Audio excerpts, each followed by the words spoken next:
നമ്മളെല്ലാവരും ഇന്ന് ഇവിടെ ഒരുമിച്ച് കൂടിയിരിക്കുന്നത് മീലാദ് വേദിയിലാണ്. അല്ലാഹു തആല നമ്മുടെ വേദി കബൂൽ ചെയ്യുമാറാവട്ടെ. എനിക്കിന്ന് നിങ്ങളുമായി സംവാദിക്കാൻ കിട്ടിയ വിഷയം ഹബീബായ നബി മുഹമ്മദ് മുസ്തഫ സ്വല്ലല്ലാഹു അലൈഹി വസല്ലം തങ്ങളുടെ വിയോഗത്തെ സംബന്ധിച്ചാണ്. ഏതാനും വാക്കുകൾ പറഞ്ഞുകൊണ്ട് ഞാൻ അവസാനിപ്പിക്കാം. എൻ്റെയും നിങ്ങളുടെയും നേതാവായ ഹബീബുന നബി മുഹമ്മദ് മുസ്തഫ സ്വല്ലല്ലാഹു അലൈഹി വസല്ലമ തങ്ങൾ 63-ാമത്തെ വയസ്സിലാണ് ഈ ലോകത്തോട് വിട പറയുന്നത്. ആ സംഭവബഹുലമായ ജീവിതത്തിന് തിരശ്ശീല വീഴുമ്പോൾ പ്രവാചക പരമ്പര അവിടെ അവസാനിച്ചു. നബി സല്ലല്ലാഹു അലൈഹി വസല്ലമ തങ്ങൾ രോഗബാധിതനായി. ആ രോഗം 13 ദിവസം നീണ്ടു നിന്നു. അങ്ങനെ രോഗം കഠിനമായപ്പോൾ നബി സല്ലല്ലാഹു അലൈഹി വസല്ലം തങ്ങൾ ആയിഷ ബീവിയുടെ വീട്ടിലായിരുന്നു താമസിച്ചിരുന്നത്. നബി സല്ലല്ലാഹു അലൈഹി വസല്ലം തങ്ങൾക്ക് പള്ളിയിലേക്ക് പോയി ജമാഅത്തിന് നേതൃത്വം കൊടുക്കാൻ കഴിയാതെ വന്നപ്പോൾ അബൂബക്കർ സിദ്ദീഖ് റളിയല്ലാഹു അൻഹുവിനെ നിയമിച്ചു.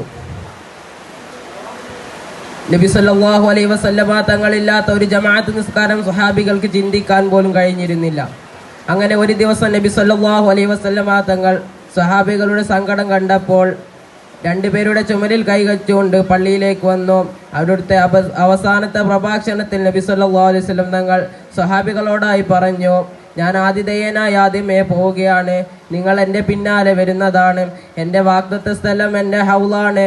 നാളെ ആരെങ്കിലും എന്നെ സന്ദർശിക്കണമെന്ന് കരുതിയാൽ അവൻ്റെ കയ്യും കണ്ണും അനാവശ്യ കാര്യങ്ങളെ തൊട്ട് അവൻ സൂക്ഷിച്ചു കൊള്ളട്ടെ എന്ന് അവിടെ നിന്ന് മുന്നറിയിപ്പ് നൽകി. നബി സല്ലല്ലാഹു അലൈഹി വസല്ലമ തങ്ങളുടെ രോഗം കഠിനമായി. അസ്റാഹീൽ റൂഹ് പിടിക്കാൻ നബി സല്ലല്ലാഹു അലൈഹി വസല്ലം തങ്ങളുടെ അടുത്ത് വന്നു. അപ്പോൾ നബി സല്ലല്ലാഹു അലൈഹി വസല്ലം തങ്ങളോട് ആയിഷ ബീവിയോട് പറഞ്ഞു, ഇന്നലിൽ മൗത്തിലെ സക്കറാത്തുൻ, മരണത്തിന് വേദനയുണ്ടെന്ന് പറഞ്ഞു. അസ്റാഹീലെ ഇതുവരെ ആരുടെ റൂഹ് പിടിക്കുമ്പോഴും കൈവിറച്ചിട്ടില്ല. എന്നാൽ നബി സല്ലല്ലാഹു അലൈഹി വസല്ലമ തങ്ങളുടെ റൂഹ് പിടിക്കുമ്പോൾ അവിടുത്തെ കൈവിറച്ചു.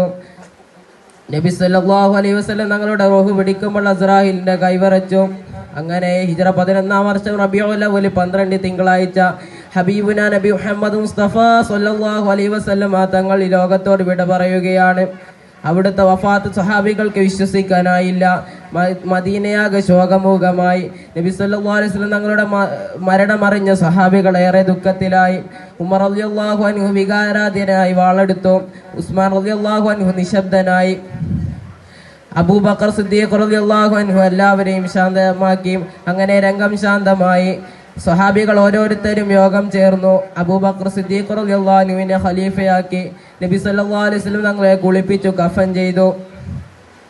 ബുധനാഴ്ച ആയിരുന്നു അവിടുത്തെ ഖബറടക്കം.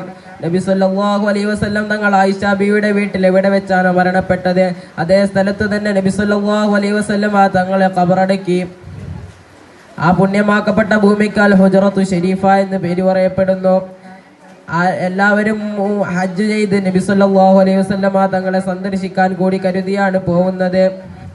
നബി സല്ലല്ലാഹു അലൈഹി വസല്ലം തങ്ങൾ പറഞ്ഞു, ആരെങ്കിലും ഹജ്ജ് ചെയ്തു എന്നെ സന്ദർശിച്ചാൽ അവന് സ്വർഗം നിർബന്ധമായി.